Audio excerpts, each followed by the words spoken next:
What's your name? Sally. How old are you, Sally? I am 7, but in a week I'll be 8. Sally, what does it mean to take care of yourself? It means don't eat a lot of salt because that could damage your heart.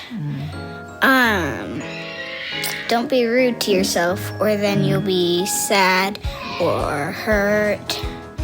And don't let other people bother you, like at school or in your house or at work. And can you take Ruby out? Hey, go out for 1 second, okay? Can we start over?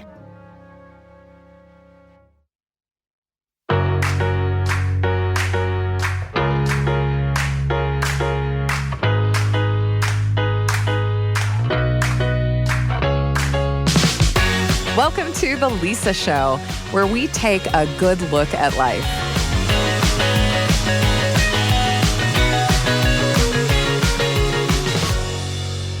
There's a universal struggle that we parents have, and that is, when do you know when to take care of our needs and when to take care of our kids? Our kids' needs seem constant, relentless, right? Ongoing and always changing. So it's hard to navigate that decision. So how do we navigate that balance and remain a good, positive parent while taking care of our own needs and taking care of ourselves when there just isn't enough time? And that's what I'm going to tackle today. I'll be talking with therapist Jaime Ballard and the Council of Moms with specifics on how to let go as a form of self-care, and we'll have more kids' takes on self-care.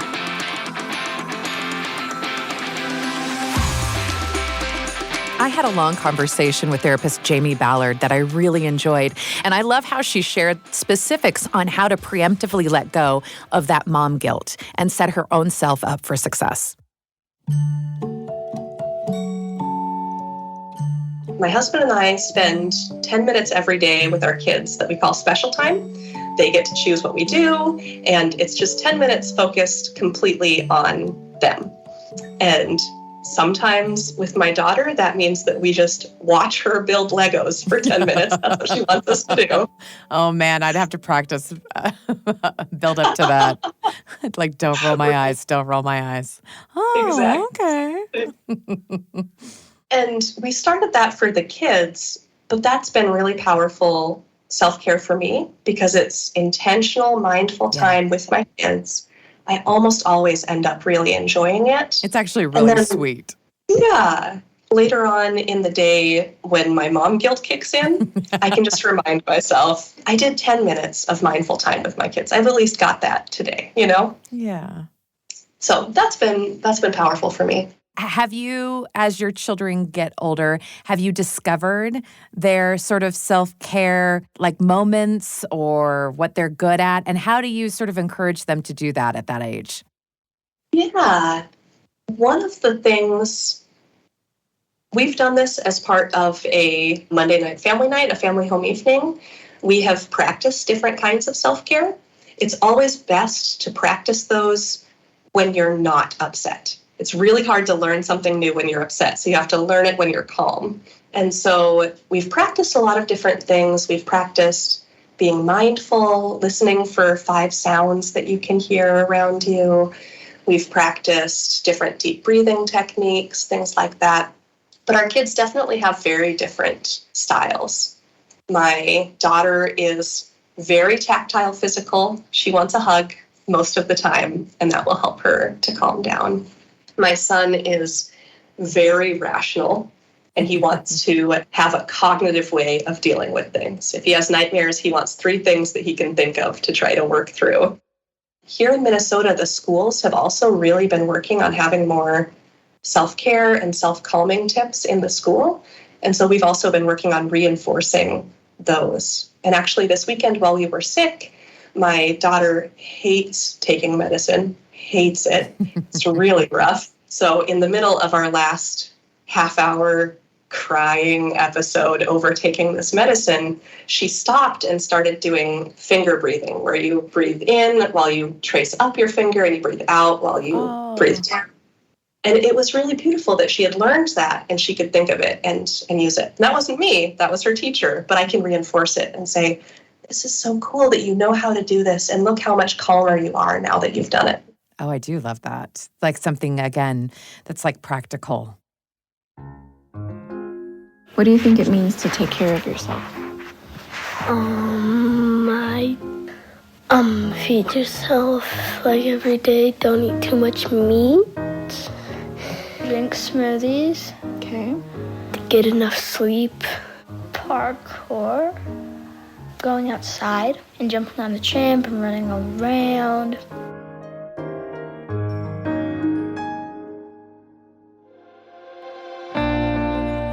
Welcome to the Council of Moms, where we really get to the heart of the matter, because as moms, we love so much. And so we know the stakes are high. We're here to share our best ideas. And today we have Jeanette Bennett. I'm a mother of 5. I'm in all the stages of motherhood right now. How fun for you. My oldest, who are married, done with college. I don't have grandbabies yet. They tell me that dogs are the new kids and plants are the new dogs or something like that. So I have plants and a dog running around my house. I have a son on a church mission, a senior in high school, and a 10-year-old. So I love it. I'm not the mom I thought I'd be. In some ways, well, maybe in all ways worse. I'm just kidding. We'll get to no, that later. I just thought I would be really organized and fun and have, a plan for every day that got followed exactly, and kids that thought like I did. Yeah, me too. Yeah. That was fun when we imagined that. Yes. I was at a mom summit a few days ago, and there was this session with 2 sets of parents that both had a toddler, and they were talking about how to do technology with kids, and I'm like, I can't even listen to this. Wow. You guys have no idea. No idea. You guys are great, but you don't know what you don't know. Wait. Yeah. I didn't know. Who knew that it was going to be so soon until I got to the, we'll see. We'll see about that. That's a cute idea. Call me in 10 years. Aren't we'll you talk. darling? It's fun. And also with us, I'm Angie King. I'm like Jeanette. I have 5 kids. Oldest is 22. I have a 22-year-old daughter, a 20-year-old son, senior in high school daughter, a 13-year-old son in junior high, and then a 10-year-old in elementary. So I'm in the same boat of a lot of worlds. But the difference for me, Jeanette, is that I have them all at home. They are all living at home right now, which is super cute and fun. So it's How just cute. I'm very up close and personal to the adult problems, the adult children problems, which has been fun. I get that. And I remember the day that I realized my kids have a group text without me.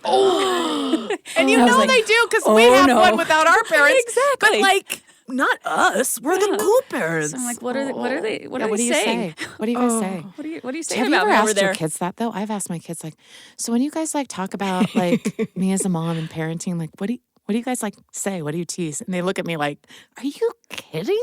Oh, my kids will tell me. you? Oh, my kids will tell me, and they'll all laugh. And I'm just, What's worse? Because we're kind of a family of teasers. So I think that sometimes they tease me, and most of the time it's safe. But sometimes I'm like, I'm trying. I'm sorry, I forget. I'm old. I know. They do tease me about how I don't hear anything. What? Same. What? Same. Come again? I can't I'm have 2 noises at once. Yeah. I'm in that phase. If, the TV's on and they're talking to me, I'm like, shh. Turn that TV the down. Turn the irony TV is down. the reason why we're so frazzled is because of them. Yeah. They did it to us. Yes. That's why I'm so tired and I can't hear anything. It's true. Imagine But we love them. Imagine if we had a group text without them, with ourselves. I'm starting one now. We'll start a group text. That's what this is today. This is our group text without our kids. Council of Mom is a group text. Revenge. Hey, listen, we know. Yes, we're going to share memes, gifts, Yeah. all sorts Welcome of to things. the Lisa Show. So I just experienced this kind of stage in parenting that I didn't realize that it happened until it was sort of gone. Does that sound familiar? That I had a trampoline, right? And I'm from the Midwest. Nobody has a trampoline, but everybody in the West has a trampoline. And we got there and I was nervous about it. And anyway, after a long discussion, we all got a trampoline. And it was probably like the best thing for my 5 kids. It's so great. They played on it together, a lot of family memories, like so great. No one got hurt, knock on wood. They're so dangerous. Then I assumed once my kids got to be a certain age, we would be done with the trampoline. And in fact, just this last summer, there was a rip in the padding or the mat in the middle of it. And I thought, well, that was a nice thing when my kids were little, and now it's time to take down the trampoline, and that's The end of a chapter. As an end of the chapter. And I sort of said something wistfully, and my kids, I have 2 kids at home right now, a 17-year-old and a 14-year-old. They were like, "No, you have to fix it. No, we use the trampoline," and it made me pause because I just thought, "Oh no, why would I get a new mat? I don't have any grandchildren." And and most of my kids are grown. And then I stopped and I thought about all of the stress and anxiety and depression that my kids have had to deal with over the last couple of years because of the pandemic, because of the loss of their father, because of just adolescence, because of a bazillion things. And I failed to really notice that they both would go out on that trampoline almost every day and either lay on it and look in the sky or just jump and put their ear pods in and just listen to their music. And this was a way that I realized that they were sort of self-regulating, that they were just having some time to themselves. And it's not just because they don't have anything better to do. What they're doing is they're taking care of. Like, this is a mental health thing. Like, this is something that they have discovered on their own. And I don't know, I was really like struck by that. It was a kind of an emotional sort of like realization of like, I'm so glad that they have that and that they were able to discover that on their own. So of course I'm going to get a new mat. And I did. And we've since replaced it. It's freezing outside and they still go out and jump and just have that time by themselves. In fact, sometimes, one of my kids will come and I'll say, "How was school?" or "How was everything?" "Fine. Hey, I'm just going to go jump on the tramp for a minute and then I'll be back." And it's just like sort of our speak awesome. for, good, you are expressing what you need. It's completely reasonable. It's healthy. You're taking care of it. And I'll see you in a minute kind of thing. And I'm just curious if you have a trampoline story, or how have you taught maybe your kids how to self-regulate, how to take care of themselves, how to care for themselves in little things? Are there things that you've noticed that they've done that are different than yours? Did you consciously teach that? Or was it something that just sort of presented itself? I love that. A moment of silence for that story. Same. Oh, Like, thanks. do we have a story like that? I don't know, Charles Dickens. For me, what's interesting is like I said earlier, I have everyone home right now, and it's kind of chaotic, kind of crazy. And I was noticing that my kids would text me, "What are we having for dinner tonight?" And I am not a good dinner planner maker. And initially I was like, this is really annoying, adult children. Why are you texting me what we're having for? How about you make dinner? I kind of got resentful about it. But then I realized when I make dinner, I notice that my kids, it really comforts them. And it doesn't even have to be good, but when they come home, and not to sound like a 1950s housewife, but there is something like connecting in that.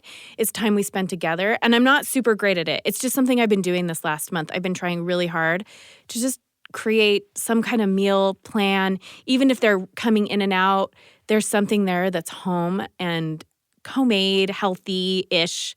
And I've noticed that has been comforting to them, is that consistency. And for me, I've realized before, when I would do it really begrudgingly because I don't like to cook, I've realized I can do it with a lot of love because it's something that really does soothe them and really, like you said, it helps them escape from whatever stress or the self-care they need. And it reminds them to nourish themselves, Totally. to stop. How many times do we need to stop and be like, when's the last time you ate? Like, what did you eat? What are you putting in your body? Like, as a fundamental of self-care. Right. It's crazy that this is a topic, but on the way here today, I have a daughter that's a senior, and she's incredible. She just got first attendant in state drill. She's getting recruited by colleges all over the country for dance. She's brilliant at what she does. But this girl is stressed out. I got a text from her this morning, Mom, I am so stressed out. I am mentally exhausted. And it's so hard because in my mind, I'm like, okay, let's check you out of school. Let's do all these things. But she can't right now, right? She has to go to her classes and take her tests, and then she's got practice, and she can't, she's in the middle, she's in this momentous moment. And I thought about it. I'm like, you know what? I'm going to make her dinner tonight. I'm going to take it over to drill because that's how I can help her in just a small way, feel that like comfort and love that she needs, even when she can't pause. So, But how great that she could send you a text and she could connect instead of internalizing that alone, be able to send a text to you saying, this is what I'm feeling. Right. Like, Yeah. I mean, that's huge. That Right. really shows a lot of trust. Yeah. I mean, it's pivotal, right? Making sure that they drink enough water, that they're eating well, Yeah. that they are sleeping, that they can ask for help. All those like certain basic foundational items of like just being a grown up and taking care of yourself that we're trying to teach our kids. You know, it's not one and done. You just have to continually adjust and try to do it in a different way and show them a different way to do it and how to adapt and how to change or how to, you know, if you're not doing it well, try again and Right. try something different. Yeah. So I'm curious as to like your relationship with your kids and when they are stressed out and things aren't going well, when they come to you, how did you develop that kind of trust so that they would come and say, hey, I'm having a hard time? I think it's built over time for sure. And there are also times when that trust has been broken and then there's, you know, rebuilding it is a whole nother thing. But I think the main thing that I've realized, and it's different with each kid, but most of my kids don't want me to solve their problem. Yeah. They want to be validated. That is hard. That's a lot. That's a lot of math. That's high expectations. I can see, you know, that teacher that's expecting a lot. I get that. Instead of what I sometimes want to say, which is, you should have started that last week, you know? I'll get you a tutor. How many times have I said that? They Same. look at me like, what are you talking about? And Mr. So-and-so around the block, he's really good at math. Let's bring him in. Let's call him in. Oh, geez. Like, Mom, no. No, so I also think just looking in their eyes, which is something I've been working on, is giving them time and my actual attention. It's so easy to just be on my phone or my laptop and be talking to them across the room. But if I have to tell myself to do this, put everything down and look at them and smile at them. Like, try and calm them down. Usually what they're stressed about, I try and help them see, you know what, it's going to be okay. So what if you don't, you know, up your ACT score by 5 points? It's okay. Yeah. You know, I've become that person where the things I thought really mattered really don't. And so I guess I'm trying to teach my kids what it took me a very long time to learn and develop the trust that way. But the other thing is when they ask my advice and I give my advice, but then I'm like, but it's your choice. I feel like it is important to honor. And if they do the thing you didn't want them to do, well, you told them it was their choice. You know? You have to back it up Right. too. Yeah. Even my 10-year-old, she's taught me a little bit about this too, because I'll say things to her like, do you want to go to your sister's performance? Yeah. And she'll be like, no. I'm like, oh, well, we're going. You're going. It's like, well, why did you even ask me? Yeah. So I've learned to not ask a question if I've already decided the answer. the answer's been determined, Smart. because that breaks That's their smart. trust if you're like, I do that all the I time. give you a choice, but then I take away the choice. So I try to decide when I'm giving them choices and then honor whatever it is, you know, let them make the choice. Ooh, and that's a harder. Yeah. My daughter got a piercing that I wasn't expecting. Second piercing in her ear. Before she did it, she says, what do you think? And I'm like, well, I think that's a bad idea. You know, for this reason, that reason, but it's your choice. Oh, okay. And she did it. And then I had to be like, I can't say anything because I did tell her it was her choice. Yeah, it's true. And it's so funny. There's so many things like that in parenting that I thought for sure that I, you know, like if I would have never said this to my mom or my mom would never, you know, I don't know. You just kind of think like you had said earlier that your kids think like you do and they don't. They're They're their own people. And I have learned to choose my battles then more carefully, like of saying, oh, no. In our house, we don't do this, or we do this, whatever it is. But just, you can only pick a couple. You can't like other things like, another piercing or, you know, it's Right. just out the And it's hard if you've given them window. the impression that they do have the option. and then you take it away. Take it away. I think that's where trust gets broken. I think that's when relationships, the walls go up because they're like, oh, well, she really does have a prescriptive way she wants me to live. So why would I even talk it over with her? I know what she's going to say and whatever.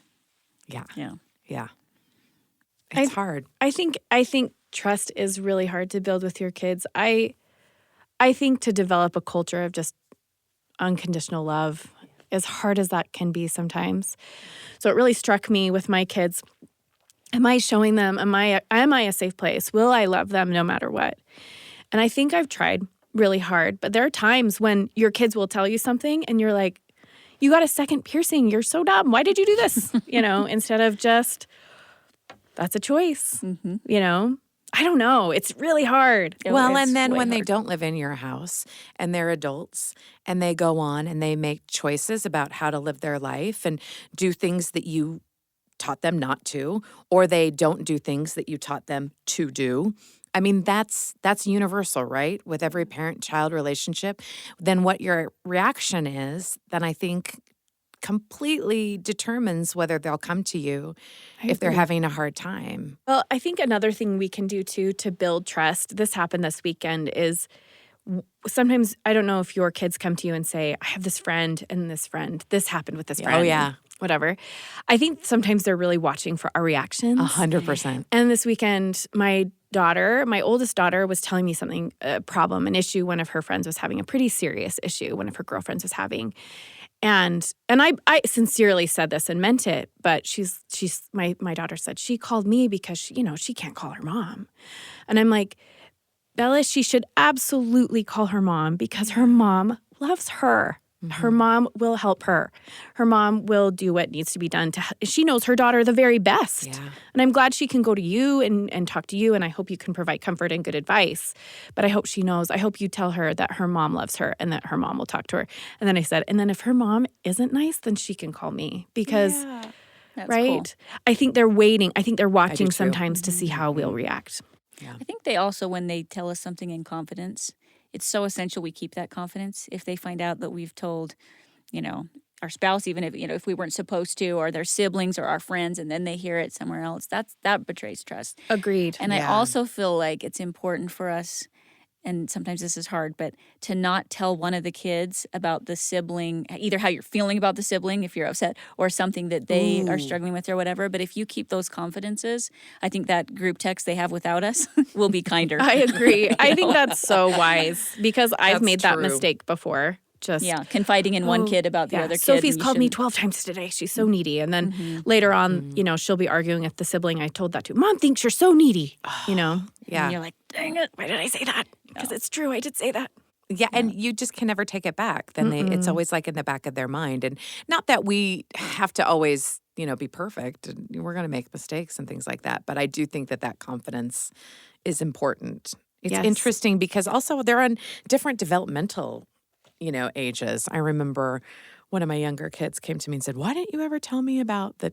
This happened with, the older siblings. And I just looked at him and said, because it's none of your business. That's true. And also when it happened, you were a little kid. And so you didn't need to know about it, That happens more with my oldest, Yeah. talking about my little kids. But I think that's an oldest child characteristic. Don't you think? Yeah, I I think was an so, too. oldest. It's like, why would I'm the oldest? I'm the third parent. Yeah. Why wouldn't you inform me? I was not advised. You didn't ask for my counsel. It's so true, because those family relationships, it's so easy to get enmeshed, right? And tangled up because you love so much, you spend so much time together. But it is important, I think, to model that like appropriate adult-child relationship. And that's part of like your emotional self-care. That's what they're modeling, you're modeling all the time in your home. And when they leave, they can choose whether or not to have a relationship or not. That's those so Sunday true. dinners, I think we all want our kids back as much as possible. But I hear among my young adults and their friends, some of them begrudging, I have to go to my go." mom's once a month. And I'm like, I don't want my kids to feel that way. same. I don't want them to feel obligation, but I do want them to feel, hopefully, desire to be back in a safe, happy place. Yeah. It is on me to create that happy place, but then I have to honor their choices.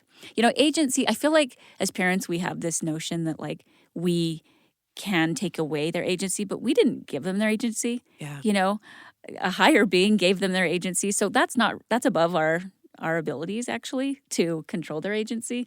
So, I mean, we can have rules and we can have family expectations, but that was never really in our ability. No, but I feel like that has really affected the way that I've parented, though. Like my own spirituality, my own relationship with God. And when I think about the trust and the love and that I feel like God has for me and what I feel like is the purpose of life or the purpose of my life, which is really just to love others, right? If you Period. look at like the first 2 commandments, and I think about that a lot. I think, well, am I oversimplifying it? And I think, I don't think I am. I think that's kind of it. And as a mother, man, it's like the perfect laboratory to like work that out, isn't it? Just to sort of see it. And I feel like I want so badly for my children to feel that they are loved not just by me, but by God, right? And to have that kind of spiritual connection. And again, that's not something you can force. That you can only invite. And that's hard. And don't you think, I mean, not to make it scary, but if your kids don't feel that love from you, how are they ever going to feel it from God? Yeah, I do think that. And so I think, gosh, I think that's so pivotal. It's just so tricky. No, that's It's a so good true. point. Yeah, because as parents, I mean, that's a sacred responsibility. Yeah. Because we are introducing them to that, either whether we teach it or not, you know, explicitly, of how they are valued and how they are seen. And we're their first sort of teachers of So if that. they're always feeling like, oh, I think mom might be mad. If they're always feeling yeah. like we're on edge and we're judging them and the checklist is this and it's razor's edge, they are going to associate that indirectly or directly with their heavenly parents. I think so. Heavenly parents are always mad at me when that's not the case. So if we can always be like, this is a loving place, you know. Where we are Remember- going to make mistakes, but it's Right. okay. I don't know about you guys, but do you feel like the older your children get, the less, not that I'm judgmental, but the less judgmental I am of other moms? Oh, yeah. I think that's important to put out there. That Very vital. the older in your motherhood that you become, the less you even bat an eye. And I almost want to indicate that to other moms as soon as possible upon meeting them. Like, I'm a safe place. Yes. Oh, you've been through some things. You've been through some rough things. Hit me. What do you got? Yeah. Done it. Experienced it. Like, not like, you know, trying to one up, but also just being like, oh, this is safe. Yeah, Yes. nobody knows what they're doing. Because when kids are little, it seems socially acceptable to say, oh, my son won't eat greens, you know? Yeah. And other moms are like, same. It's like a conversation starter. But when your kids are older, it doesn't feel as socially acceptable to be like, my child got a double piercing, you know? My kid right? might not graduate from high school. Yeah, yes. Yeah. My Well, child kid is- failed a class, or my Yeah. child doesn't want to go to college. Those seem like taboo topics. But I think, our community of women could be so much healthier if we knew that we were safe. There was no judgment. And Yeah, it was really, like, there's oh, connection. okay. So, Absolutely. Yeah. You got to find your own council of moms. You do. Is what I think, right? Where you can bring the things that are heavy on your heart and that you're saying, I mean, and this is especially important for me now because I don't have a partner. I have to check in with other adults. Like, this happened. I said this. Is that okay? Yeah. Right. And then when you feel that strength, you can go back to your kid and Yeah. and love them. You know, I feel like our kids sometimes lose trust in us or think they do if we've violated something that upset them. Yeah. But we have to be those parents that always give them more trust than they probably deserve Yes. and forgive quickly so that we can maintain that trust and That's a good regain it as point. quickly as possible. I feel like we don't have the luxury of holding any grudges or withholding trust. We have to grant it, even when it's not warranted. I think so too.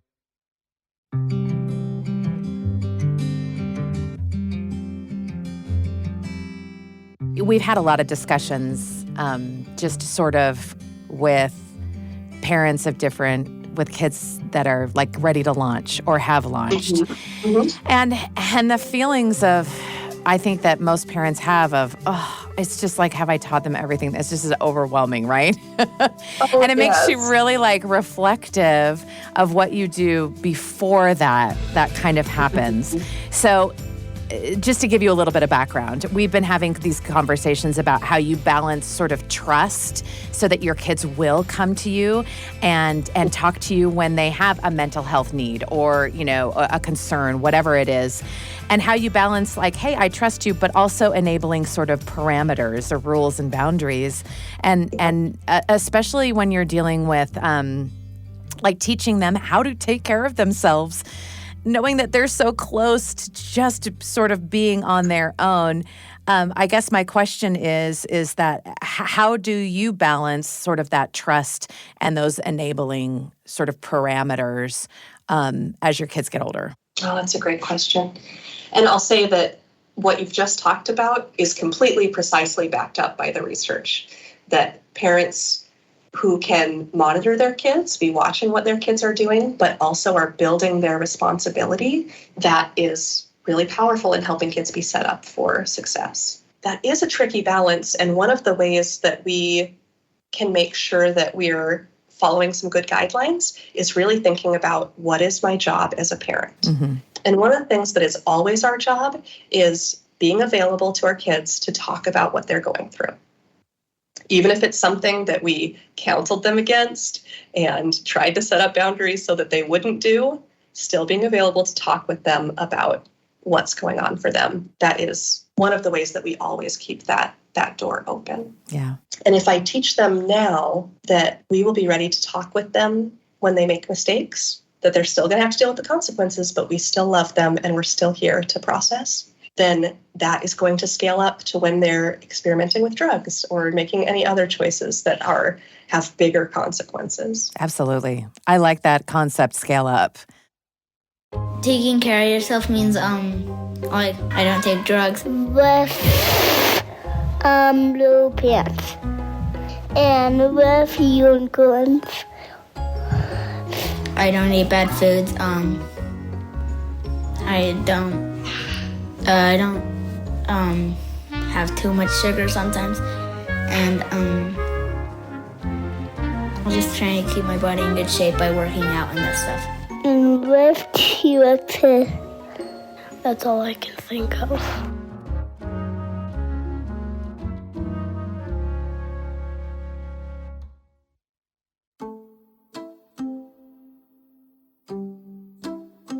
I was talking to my oldest son, Miles, one day in a moment of desperation. Let me set the stage a little bit.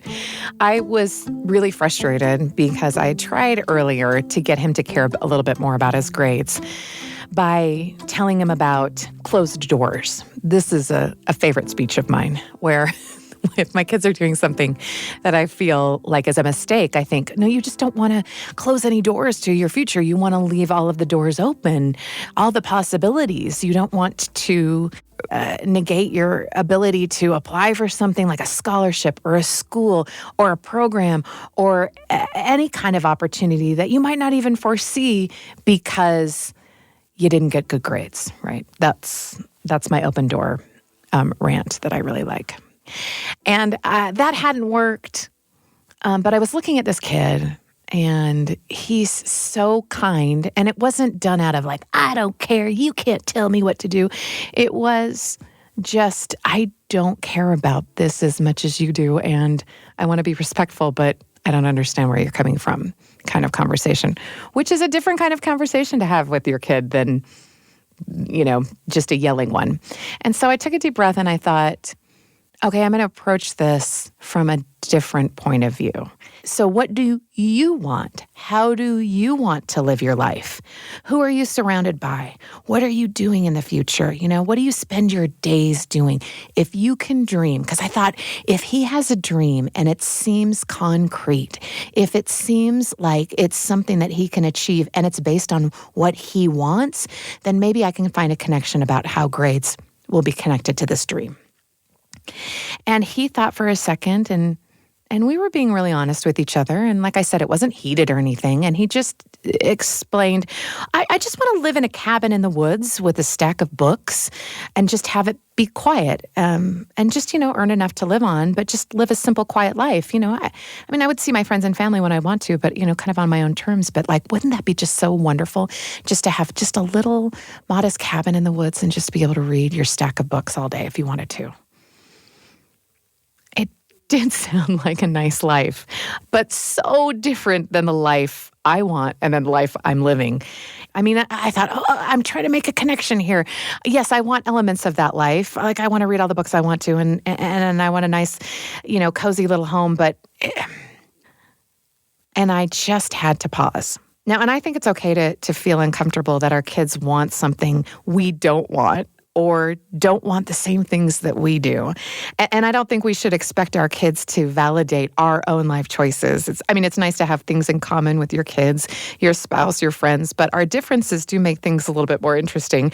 And we can't let sight of that, what we want and how we want it all to be in common, because our ego wants validation for our own choices and our life. And even if we think we want better things, we can't force that. It just doesn't matter. And if I can just take a minute just to be really vulnerable for a minute, on a spiritual level, I really do believe that our heavenly parents knew us before we came to earth, that we had an identity before we came here, and entrusted us to make choices for ourselves and our lives. And that's actually part of our life's purpose. And so I see this as a sacred privilege my kids have. And sometimes I want to force or coerce or manipulate or guilt them into doing what I want for their own good. But I really try hard not to break that sacred trust. Instead, I try to persuade and love them into trusting in God and in themselves to make the best choices. It's harder to parent that way, I think, but, here we are. And it's also frustrating because we're preparing them for a future that's unknown. We don't know what they'll choose and what will happen to them and what the future holds. So we have to prepare them for anything, and that means that we're showing them how to trust themselves to make good decisions. They have to practice it.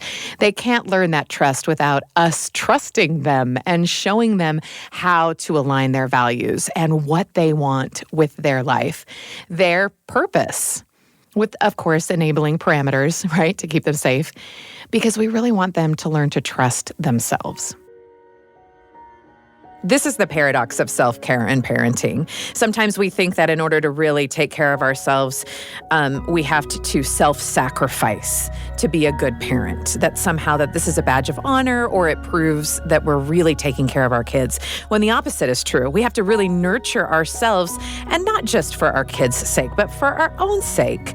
To show our kids that they really matter, we have to model it by saying that we really matter as well, that we have worth and we are worth taking care of as well. And plus, it's more effective because it's modeling what we want, not only for our kids, but for the other loved ones. To really model self-care is giving other people permission to do so as well. But more importantly, it's honoring ourselves. We say this a lot, so sometimes it loses its impact, but it really is true that you are worth it. You are worth being cared for. The Lisa Show is a production of BYU Radio. The show is hosted by Lisa Valentine Clark and is produced by McKay Menden, Becca Hurley, Tabitha Freitas, Michael Combs, Kaya Dibb, and Brooke Soldani. Our music and post-production was done by Sam Clausen and Josh Fouts. If you haven't heard it already, our entire self-care series is available now. If you know somebody who needs to take better care of themselves, please send them our way. Thank you for listening to The Lisa Show. Stuart, how old are you? 4. Okay. Full poopy. Stuart, what does it mean to take care of yourself? Poopy. Can you say something that doesn't have potty talk in it? I don't know. That's gonna